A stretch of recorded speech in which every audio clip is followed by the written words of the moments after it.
So I'm going to be talking about the Ministry of Truth. Ow!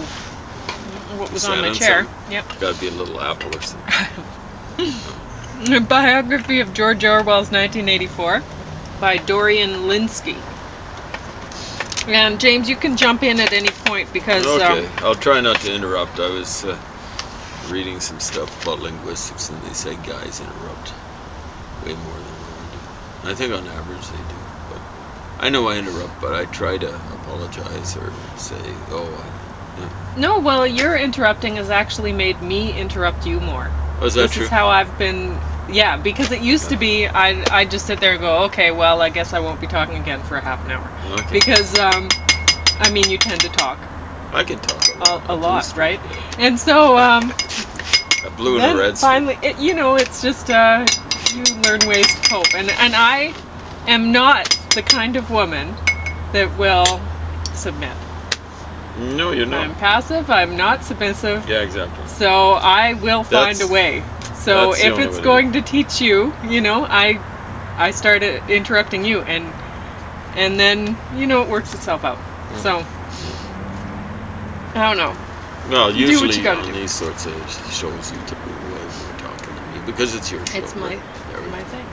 Oftentimes, I only talk at your invitation.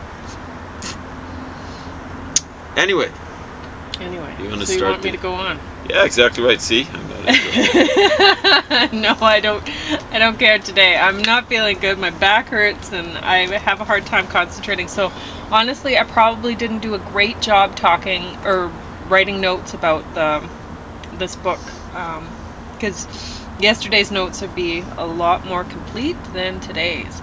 So, I didn't write down the stuff about the Spanish Civil War, so you might want to talk about that. Because, I mean, that was a big part of how this book came to be. So this is true. Anyway, I'm going to read my notes, and then you can just jump in whenever you want. Don't feel bad about it today. Just jump in. So, on the first page of the introduction, within 4 days of the 45th President of the United States taking oath in January 2017, sales of Orwell's 1984 went up by almost 10,000%, making it a #1 bestseller. Lynskey continually writes out the title of the book as 1984 in writing, which really annoys me. I read this whole book, and I'm like, every time I come across that, I'm like, what book is that? Because he did not write 1984 in writing. He didn't write that. So it's just it's a literary thing that they like to write out numbers. They think it looks fancier. I don't know. I don't get it. So here, writing out 1984 is really annoying because that book doesn't exist. Orwell did not write 1984 in handwriting. He wrote 1984 in numerals. For sure. Did he? Like when in the cover? Of the book? Yeah. I'm pretty sure. We're gonna have to look into that again because it's been a freaking long time since I read that book. Here's the deal. What he should do is, if you write a book this long, is just say, at the first mention, this is the way if it's written longhand, and then from now on, it's going to be. Maybe. I don't know. But maybe it's so it wouldn't be confused with the actual date. Oh, I'm pretty sure it was the numbers. This is how I remember it anyway. No, but what I mean is he might have been writing the title out so it wouldn't be confused with the date. Oh. But you do titles in italics anyway. Yeah. Or underline them or whatever. Anyway. So I'm going to have to look into it. But if I'm right about this, because my brain keeps telling me this is how I remember it when I read it. And yeah, it's been a long time. Me too. I really don't think it was written out in... Longer for me. I wrote it the year before. I read it the year before you were born. 1974. Okay. So, anyway, page 4. He told his friend Arthur Koestler. History stopped in 1936. History stopped and 1984 began. It was the comment here. There we Orwell go. was born into what he called the lower upper middle class, the pretensions and manners of the wealthy without the capital. Most of the money was spent on keeping up appearances. 9. Socialism in Britain. He wrote smells of crankishness, machine worship, and the stupid cult of Russia. Unless you can remove that smell, and very rapidly, fascism will win. Or may win, he says. Oh, boy, I went too far there. Arthur Koestler, while you're drinking, was a communist. He actually was so stupid, he volunteered to be a communist agent too. I think they were laughing at him, but I think they finally did get him off their backs. This is like the KGB or whatever. Gave him some stupid thing, but he eventually turned on them, and that's not to say viciously or whatever. He's kind of maybe lucky he survived, but he contributed a book called "The God That Failed." So some of these, I don't think Orwell was ever this stupid, but yeah, Arthur Koestler. Okay. All right. Page 19. Every line of serious work that I have written since 1936 has been written directly or indirectly against totalitarianism and for democratic socialism, as I understand it. That's a quote. Suppressing the truth for short-term gain is like declaring a state of emergency. A temporary suspension of freedom too easily becomes permanent. What am I putting? George Orwell, The Adelphi, May 1940. Oh, this is where the next one comes from, page 25. What fun it must have been in those hopeful days back in the 80s, working away for the best of all possible causes. And there were so many to choose from. Who could have foreseen where it would all end? Page 33. Heaven is a place where nothing ever happens. Page 35. So much response to Bellamy. Oh. Even Wizard of Oz's Emerald City was an egalitarian society. 61. Do you have anything to say about this Bellamy? I don't know about this Bellamy. Okay, well, it's really covered a lot in here. I don't know the Heaven guy is either. a place where nothing ever happens. That's a title of a song by Talking Cats. You've never heard that one, eh? I don't think so. Yeah. I think that might be my favorite song of theirs, but it sounds as though it's not original. No, I guess it's not. Well, you can find out more on page 33 about that one. Page 61. Orwell read all of H.G. Wells' work. 62. Born September 21st, 1866 in Rowley, London suburb. He saw his father as a failure and mother as a religious fanatic. Treated his older brothers with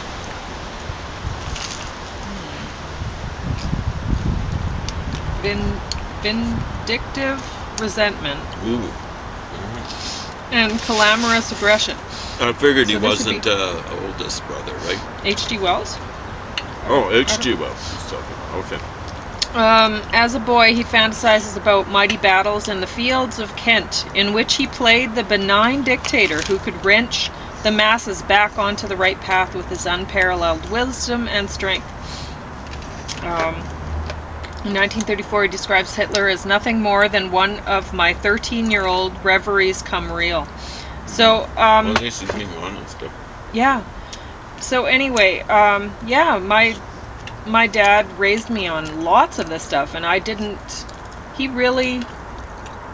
tell me where, he didn't explain it to me or anything. He just left me to, much like Christianity, he gave me the information, and he tried not to, there was some when I looked in the mirror and he told me vanity was sin or whatever. That was not good. But for the most part, he was just trying to give me information, without. And so yeah, I watched The Time Machine. I loved it, that movie. I still do. 65. Wells was inspired by Edward Bellamy. I guess he inspired a lot of people at the time. I don't know, but you can find out more about that part in the book. 82. Orwell claimed that Wells' mind rational, scientific, immune to the allure and blood and soil. Blood and soil would be kind of like, I think, Bismarck. Was incapable of taking Hitler, That screaming little defective in Berlin. Seriously. Wells is too sane to understand the modern world. Since 1920, he has squandered his talents in slaying paper dragons. So, but I mean, honestly, Orwell would have been influenced by him too, right? In a way. I suspect so. So, anyway, 96. The last words of 1984 are not the end. The novel's actual last word is 2050, which concludes the appendix, The Principles of Newspeak. The appendix has two striking characteristics. It's written in 20th century English, known as Old Speak, and it's written in the past tense. 108. If the thought police resemble the guardians... Okay, I'm talking about Zamyatin? Zamyatin, is how I say it, but he's a Russian writer. Famous for We. D530, book called We, yeah. Okay, so if the thought police resemble the guardians, then isn't that because both are extreme versions of Russia's secret police, at a time when Stalin was nicknamed Uncle Joe? 121. Burnham, 1941. The managerial revolution, what is happening in the world. Orwell accused Burnham of trying to spread the idea that totalitarianism is unavoidable and that we must therefore do nothing to oppose it. Burnham, what did I write there? Boy, my notes are bad. It's hard to make sense of this. Nor have I ever stated that totalitarianism is unavoidable. I have stated, and I do believe, that totalitarianism is, in all major nations, probable. So anyway, then Orwell replied, we could all be true prophets if we were allowed to alter our prophecies after the event. 122. The primal traitor. Goldstein might have been modeled on Trotsky-born Lev Bronstein, but his Chapter 3, War is Peace, owes more to Burnham than it does to Trotsky's The Revolution Betrayed. 128. Parsons' daughter, who reports her father to the thought police, was probably based on Pavlik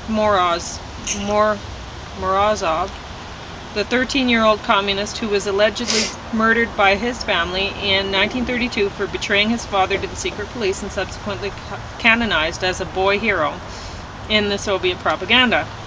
1933. Anti-Semitism is only implied in 1984 by the character of Emmanuel Goldstein, and racism doesn't figure at all. Page 138. Animal Farm is a scrupulous allegory of Russian history from the revolution of the Tehran Conference. Each animal represents an individual. Napoleon, Stalin, Snowballs, Trotsky, Mr. Frederick is Hitler, so on. Animal Farm can be read as a thematic prequel to 1984. First the revolution betrayed, then tyranny triumphant. All animals are equal, but some animals are more equal than others. Page 160. Orwell, diagnosed with chronic fibrotic tuberculosis in the upper part of both lungs. Page 180-81. O'Brien's the answer to the question, what's the worst that can happen? He's Hitler and Stalin, stripped of their self-justifying rhetoric. Page 196. There was indeed a concerted effort to frame 1984 as a book about Russia alone. In 1958, an East German judge sentenced a teenager to 3 years in prison for reading and discussing the book. He, Polish writer Czesław Milosz. You said Czesław Milosz. Called... I think he called Orwell the most hated writer in the Soviet Union and the socialist states. U.S. and U.K. governments marketed Stalin as Uncle Joe during the war. Comintern is an example of proto-newspeak given in the appendix to 1984. The Comintern's post-war successor as a forum for European communist parties was Cominform. In 1949, it sponsored conferences of artists, scientists, and intellectuals in Paris and New York to promote Russia as a force for peace and frame the Americas as imperialist warmongers. This is still going on, incidentally, even though the Soviet Union is long gone. Americans are portrayed as warmongers and stuff like that. So, U.S. intelligence agencies, cultural counter-offensive. plan, if the Russians had laid claim to peace, then the West would have freedom. 200. Orwell was happy for Animal Farm to be used to promote anti-Stalinism. He waived royalties for translations in East Europe, personally paid for the production of a Russian-language version, and wrote a preface for a 1947 Ukrainian edition to be distributed to anti-Stalinist socialists living in displaced persons camps in Germany, although most of the copies were intercepted by the U.S. Army at the request of the Russians. Isn't that awful? Yeah. No. In The Americans actually sent back Russian, as I recall, Russian deserters and stuff like that, just to their death and stuff like that. Now, understand, the Americans were trying to make, theoretically, you see, like, you'll get left-wingers saying, oh, the Americans started the Cold War. Does that look as though they're fighting the Cold War when they're blocking the stuff? They're actually trying to get the Russians to stop behaving like chimps. But you see what I'm saying? Yeah. After World War II. In The According Prisoner, to left-wingers, they're supposed to be fighting the Cold War. Well, that doesn't look like fighting the Cold War. Sending people back to the Soviet Union that the Soviets want to do the slow murder on in Siberia, it doesn't sound like fighting the Cold War. It sounds like trying to develop something like, maybe not a friendship, but something that you can live with. So, man, oh man, get a life, you stupid, fake, regressive progressives. All right, so The Prisoner was another show my dad watched with me over and over when I was a teenager, about age 13, 14. And so I got a lot of that, and I really enjoyed Patrick McGowan's performance in that. I enjoyed the whole show. It was very good. Yeah, it's kind of disturbing, actually. So he's talking about that here too. He also, in the book, he talks about a lot of things. He goes over like David Bowie and all sorts of... Anyway, but right now, The Prisoner. So this is just what I wrote down. If I didn't write it down, it's in there if you're interested. I just didn't take it in my notes, but the book is worth reading. So anyway, in The Prisoner, when people bid goodbye in the village, where every move is monitored by cameras, they say, "Be seeing you." And I've heard a lot of people have picked that up, but I don't know if they really know what they're getting at when they're saying that. But anyway, between escape attempts, number 6 tries, that's Patrick McGowan's character, tries to make the villagers from the zombie politesse. What is Politesse. that? What is that? Well, it's just kind of like being smoothly political in your way you treat other people. Politesse. Okay. He tries to wake them from that anyway, from their zombiedom. So anyway, he hollers, "You still have a choice. You can still salvage your right to be individuals. Your rights to truth and free thought. Reject this false world of number 2. And number 1 remains unseen and unidentified the whole time, so you never know who number 1 is. Number 2, it doesn't matter which side runs the village. This is a conversation between number 2 and number 6. Number 6 replies, "It's run by one side or the other." Number 2, "Oh, certainly, but both sides are becoming identical. What, in fact, has been created is an international community, a perfect blueprint for world order.